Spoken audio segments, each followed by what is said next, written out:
मेरी शादी को कुछ ही दिन गुजरा था। मेरा पति डॉक्टर, उसकी नाइट ड्यूटी होती थी। मेरे ससुराल में मेरे पति और एक कम उम्र का देवर और एक ननंद रहते थे। मेरा देवर हर रोज़ एक नई फिल्म लेकर आता था जिसे मेरी ननंद और वो अकेले बैठकर देखते। एक दिन मैंने देखने की ज़िद की तो देवर ने कहा, ये तुम्हारे देखने वाली फिल्म नहीं है। मैं हैरान थी क्योंकि वे दरवाजे की कुंडी लगा कर देखते थे। मैं रात में वैसे भी बोर हो जाती थी क्योंकि मेरे पति सुबह आते थे और तब तक मैं कमरे में अकेली ही होती थी। मेरे देवर और ननंद दोनों ही मुझसे बहुत कम बात करते थे। देवर जब भी रात को घर आता कोई ना कोई फिल्म की सीडी ज़रूर लेकर आता था और फिर मेरी ननंद और देवर दोनों कमरा बंद करके बैठ जाते थे।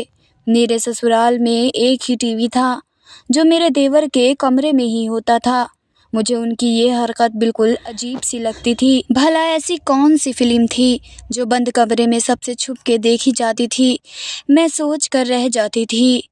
मैं कभी कभी सोचती इसके बारे में अपने पति से बात करूं, फिर ये सोच कर खामोश हो जाया करती कि कहीं मेरे पति ये ना समझे कि उनके भाई बहन से जलन कर रही हूँ। वैसे भी आजकल तो बेचारी भाभी बिना वजह बदनाम हो जाती हैं। एक दिन मेरी सुबह आँख खुली तो मेरे पति हॉस्पिटल से वापस आए हुए थे। मैं जल्दी से उठी और मुंह हाथ धोकर किचन में चली गई। फिर जल्दी ही अपने लिए और अपने पति के लिए नाश्ता बनाया और ट्रे में रखे अपने कमरे में ही ले आई। तब तक मेरे पति भी मुंह हाथ धोकर कपड़े बदले और बिस्तर पर बैठ गए। मैंने कमरे में दाखिल होते हुए कहा, आ जाइए नाश्ता कर लें। मेरे पति ने मुस्कुराते हुए मेरे हाथ से ट्रे लेते हुए धन्यवाद कहा तो मैं भी मुस्कुरा दी। मेरे पति ने पूछा, क्या हुआ, हाथ पर कैसा चोट है? मैं हैरान हो गई और बोली, कुछ नहीं, कल किचन में खाना बनाते वक्त हाथ जल गया और मैं बताना भूल गई। रात के खाने के बर्तन धोए तो पानी की वजह से छाला बन गया। मेरे पति ने कहा, ध्यान से काम किया करो। मैंने मुस्कुराते हुए कहा, जैसी आपकी आज्ञा। मेरे पति ने कहा, छोटी को कहा करो कि तुम्हारे घर के कामों में मदद किया करे। मैं कुछ सोचते हुए चुप हो गई। मैंने जब कोई जवाब नहीं दिया तो मेरे पति ने पूछा, क्या हुआ? मैं बोली, आपकी बहन तो सारा दिन अपने कमरे में रहती है और रात होते ही आपका भाई आ जाता है, फिर दोनों कमरा बंद करके ही बैठे रहते हैं, वे मुझसे बात तक नहीं करते। तो मैं काम को कैसे कहूँ? मेरे दिल में आया बात, फ़ौरन अपने पति को बता दी। मेरे पति ने सोचते हुए जवाब दिया, चलो मैं खुद कह दूँगा। मैंने अपने पति से कहा, अच्छा अभी आप नाश्ता करके आराम कर लीजिए, क्योंकि मैं जानती थी कि वे थके हुए आए होंगे। मेरे पति ने कहा, तुम भी नाश्ता कर लो, ठंडा हो रहा है। फिर हम दोनों ने एक साथ बैठकर नाश्ता किया। उसके बाद मैं कमरे की लाइट बंद की और बर्तन समेटने किचन में आ गई और मैं अपने कामों में लग गई। मैं अभी हाल की झाड़ू पोछा करके थकी हुई सांस लेने के लिए 2 मिनट हॉल में रखी चारपाई पर ही बैठी थी कि मेरी ननंद आ गई। अभी पास्ता बना दो, उसने तेज़ अंदाज से कहा। मेरी ननंद की बात करने का अंदाज ऐसा था जैसे सामने वाला उसका नौकर हो और वो मालकिन हो। मुझे शुरू से ही उसका व्यवहार बहुत अजीब लगता था, लेकिन मैं घर का माहौल ख़राब ना हो इसलिए खामोश रहती थी। मैं चुपचाप किचन में आ गई। मैंने नाश्ता बनाकर अपनी ननंद के सामने रखा जब तक मेरा देवर भी उठ गया। फिर मैंने उसको भी नाश्ता बना कर दिया और अपने कमरे में आ गई। मैं अपने देवर के सामने बहुत कम जाया करती थी क्योंकि मुझे उसकी नज़र बहुत अजीब लगती थी। मैं कमरे में आकर बिस्तर पर बैठ गई। मेरे हाथ में बहुत दर्द उठ रहा था। मेरी आंखों से आंसू भर आए। इतने में मेरे पति की आंख खुल गई। मेरे पति ने फिक्रमंदी से पूछा, क्या हुआ? मैंने अपने आंसू साफ करते हुए अपने पति को बताया। वे किचन में काम कर रही थी तो छाले पर पानी लगने की वजह से दर्द होने लगा। मेरे पति ने कहा, अरे तुम रहने देती, छोटी कर लेती, अपना हाथ दिखाओ। मेरे पति ने मेरा हाथ अपने हाथ में लेते हुए देखा और फिर जिद करके मुझे हॉस्पिटल ले गए। डॉक्टर ने मेरे हाथ में पट्टी बांध दी थी और साथ ही कुछ दवाइयाँ भी दे दी थी।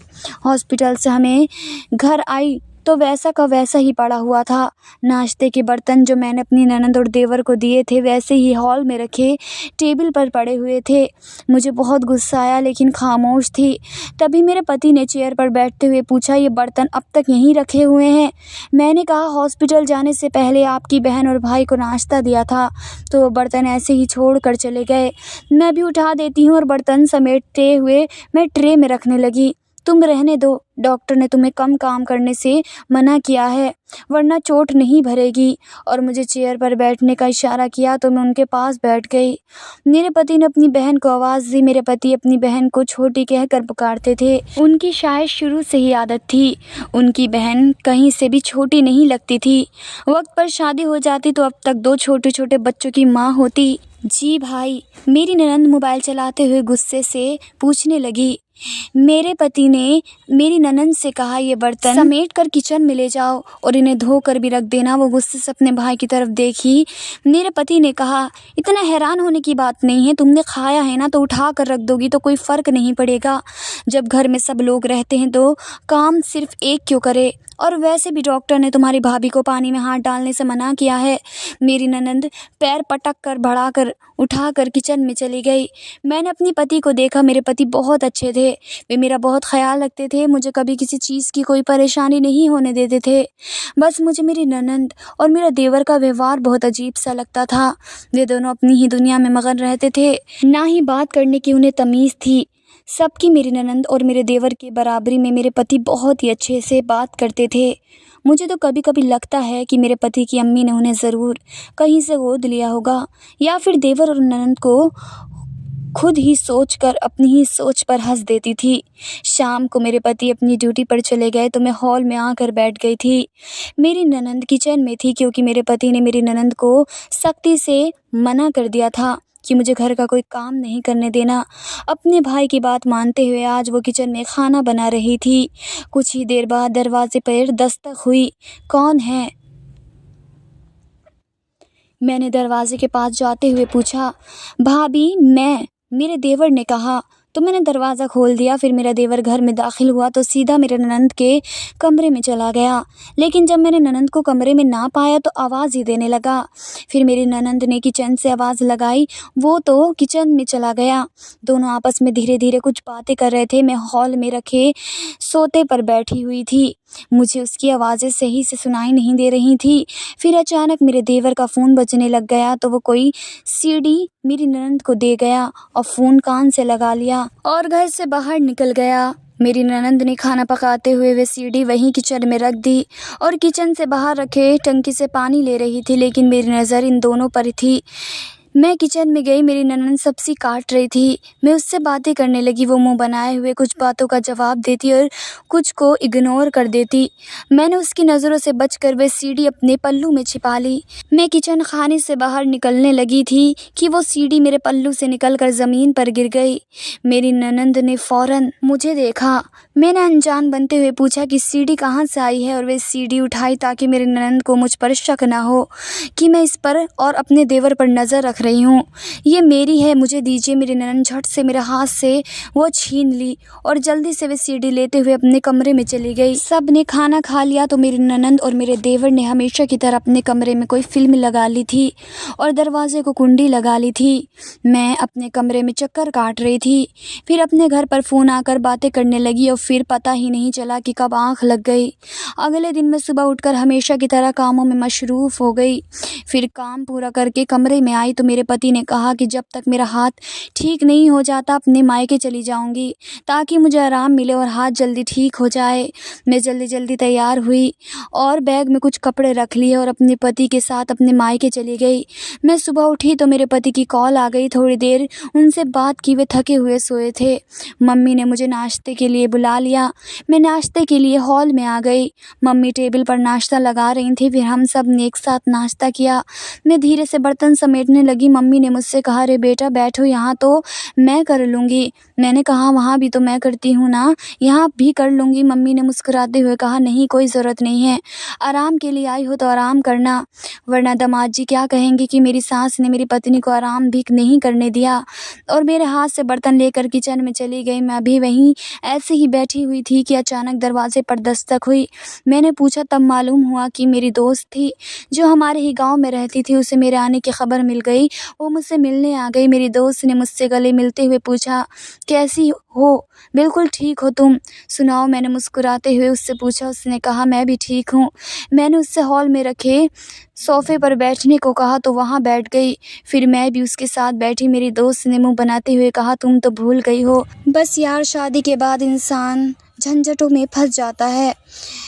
वह हंसते हुए बोली, दूल्हे भैया ने रुकने के लिए कैसे भेज दिया? किचन से निकलते हुए माँ बोली, वह उसका हाथ जल गया था ना, इसलिए आराम करने के लिए आई है, वरना अब भी उसे अपनी मम्मी की कहाँ लाने वाले थे। मैंने मम्मी को गले लगाते हुए कहा, मेरी प्यारी मम्मी अब बस करे। मम्मी ने हंसते हुए कहा, तुम दोनों बैठ कर बातें करो, और ख़ुद दोबारा किचन में चली गई। फिर मैं और मेरी दोस्त हम दोनों पुरानी बातों में गुम हो गए। मेरी दोस्त ने कहा, तुम्हें याद है एक रिंकू मौसी हमारे गाँव में रहती थी, उन्होंने अपने पति के मरने के बाद मास्टर चाचा से शादी कर ली थी। मैंने कहा, हाँ मुझे याद है, लेकिन क्यों, क्या हुआ? मेरी दोस्त ने बताना शुरू किया कि रिंकू मौसी जब मास्टर से शादी की थी तो उससे पहले मास्टर चाचा का एक बेटा था, जिसके बारे में हमेशा गांव में सुनते रहते थे, किसी न किसी से झगड़ा हो गया है। मैंने कहा, हाँ ये सब बातें तो मुझे याद है, मुझे तो शुरू से ही मास्टर चाचा का बेटा खतरनाक लगता था। मेरी दोस्त ने कहा, तुम्हें पता है अभी कुछ दिन पहले क्या हुआ है? एक दिन रिंकू मौसी अपने लड़के के कमरे में चली गई तो उन्होंने देखा कि वह अपने कमरे में बैठा मोबाइल पर लड़कियों का फोटो देख रहा था। उस लड़के को जैसे ही मालूम हुआ कि रिंकू मौसी ने देख लिया है तो उनसे डरने की बजाय रिंकू मौसी को धमकी देने लगा कि उन्होंने अगर किसी को भी ये बात बताई तो उनके साथ अच्छा नहीं करेगा। लेकिन फिर भी रिंकू मौसी ने यह बात बता दी। उन्होंने अपनी बेटे को बहुत मारा और वो लड़का गुस्से से घर छोड़ दिया। एक दिन रिंकू मौसी ने किसी काम से घर से बाहर गई। उनके पहले पति, उनकी जो बेटी थी, उसके लड़के ने पकड़कर उसके साथ ज़्यादती कर ली। उसकी बेटी ने उसी वक्त आत्महत्या कर ली और वो लड़का तभी से फरार है। बेचारी रिंकू मौसी बहुत रोती हैं। मैं तो ये सुनकर हैरान रह गई। मैंने अपने दोस्त से कहा, मुझे ये सब सुनकर बहुत अफसोस हो रहा है। तो फिर थोड़ी देर बाद मेरे दोस्त अपने घर चले गए, लेकिन मेरे दिमाग में ये सब बातें निकल नहीं रही थी। फिर मैं अपनी दोस्त के साथ रिंकू मौसी के घर चली गई।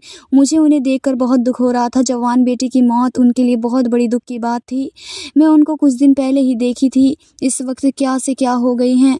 फिर मैं घर आ गई। कुछ देर मायके रुकने के बाद मेरे पति मुझे लेने आ गए और मैं उनके साथ घर चली गई। मेरे हाथ भी बिल्कुल ठीक हो चुका था। मेरे पति मुझे घर छोड़कर अपनी नाइट ड्यूटी पर चले गए। मुझे पानी की प्यास लगी तो मैं किचन में रखे हुए पानी को लेने चली गई। पानी की बोतल और गिलास लिए अपने कमरे में ही आ रही थी कि मेरा देवर ननंद का कमरा सामने ही था, क्योंकि किचन और मेरे कमरे के बीच में ननंद का कमरा था। मुझे कमरे से कुछ आवाज़ें आ रही थी, लेकिन आवाज़ इतनी धीरे सी थी कि मैं सही से सुन नहीं पा रही थी। मैं दरवाजे पर कान लगाते हुए सुनने की कोशिश करने लगी। मैं दंग रह गई। मुझे ऐसा लगा कि किसी ने टीवी में किसी रोती हुई लड़की की वीडियो लगाई हुई थी। मैं कुछ और सुनने की कोशिश कर रही थी, इससे पहले मेरे हाथ से गिलास गिर गया। अपना गिलास उठा ही रही थी कि मेरे देवर ने दरवाज़ा खोला और गुस्से से पूछा, यहाँ क्या कर रही हो? मैंने जल्द से कहा, पानी लेने आई थी। अपने कमरे में ही जा रही थी कि गिलास गिर गया। मैंने कमरे में जाकर देखा तो मेरी ननद बिस्तर पर बैठी हुई थी, जिसे देखकर लग रहा था वे मुझे देखकर घबरा गई हो। उस कमरे से अजीब आवाज़ें सी आ रही थी। मेरी ननद ने मुझे देखकर टीवी बंद कर दिया। अब खड़ी क्यों है अपने कमरे में? मेरे देवर ने कहते हुए मेरे मुंह पर ही दरवाज़ा बंद कर दिया। अजीब बदतमीज़ है। मैं मुंह में बड़बड़ाती हुए अपने कमरे में आ गई। बैठी थी कि मेरे पति की कॉल आ गई। कुछ देर उनसे बात करने के बाद मैं भी सोने के लिए लेट गई। बार बार मेरे दिमाग में अपने दोस्त की बात ही घूम रही थी। क्या सच में ऐसा हो सकता है कि मेरे ननंद और देवर भी कोई गंदी फ़ोटो या वीडियो देखते हो, तभी तो मुझे नहीं आने देते, वरना ऐसी कौन सी फिल्म हो सकती है जिसको सबसे छुप कर देखा जाए? लेकिन ये तो कितना बड़ा पाप है ना। लेकिन क्या सच में ऐसा ही है या ये सब मेरा वहम है? लेकिन ऐसी कोई बात ना होती, इन दोनों की आदत ही ऐसी हो सबसे अलग रहने की, तभी वे दोनों मुझसे बहुत ज़्यादा घुलते मिलते नहीं हैं और इसलिए वे मुझे अपने साथ भी नहीं फ़िल्म भी नहीं देखने देते। लेकिन अब मेरे दिल में बहुत सवाल बैठ गए थे और मुझे समझ में नहीं आ रहा था कि क्या करूं। ये सब बातें सोचते सोचते मेरा सर दर्द होने लगा। मैं नींद की दवा ले ली और सो गई। सुबह उठी तो हमेशा की तरह वक्त पर मेरे पति नाइट ड्यूटी से आकर सो गए थे। क्लिनिक से उनके आने पर मेरी आँख ही नहीं खुली। मैं अपने पति को चादर उड़ा दी और स्नान करने चली गई। नहा धोकर तैयार हो गई। नाश्ता बनाने के लिए किचन में आ गई। नाश्ता बनाया, तब तक मेरे पति भी उठ गए। मैंने साथ ही दोनों के लिए नाश्ता बनाया और ट्रे में रखकर कमरे में आ गई। मैं और मेरे पति नाश्ता कर रहे थे, लेकिन मैं अब तक इन्हीं बातों में उलझी हुई थी। मेरे पति ने पूछा, कहाँ गुम हो? तो मैंने सोचा उन्हें सारी बात बता दूं, लेकिन ये सब मेरा वहम हुआ तो मेरे पति मेरे बारे में क्या सोचेंगे कि मैं उनके भाई और बहन के बारे में कितना गलत सोच रही हूँ। मुझे पहले सब कुछ पता करना होगा, फिर किसी से कुछ कहूँगी। मैंने दिल में सोचा और कुछ नहीं करके नाश्ता करने लगी।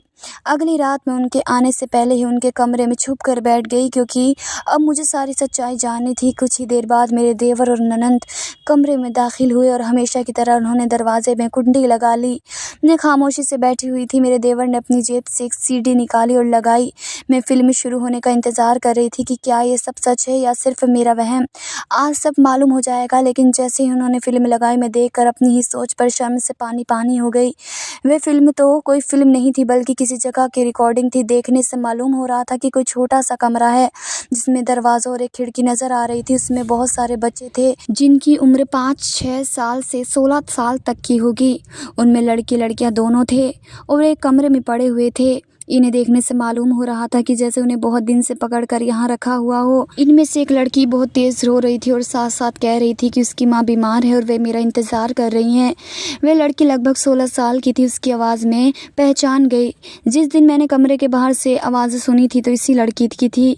मैं तो ये सब देखकर दंग रह गई थी। मेरा देवर और मेरी ननंद इतनी घटिया थे। वो इतना गिरा हुआ काम कर सकते थे। लोगों के बच्चे पकड़कर कैद करते थे। मेरी ननंद के पास किसी का फ़ोन आया। वे उनसे बातें करने लगी। शायद बच्चों को दूसरी जगह भेजने वाले थे।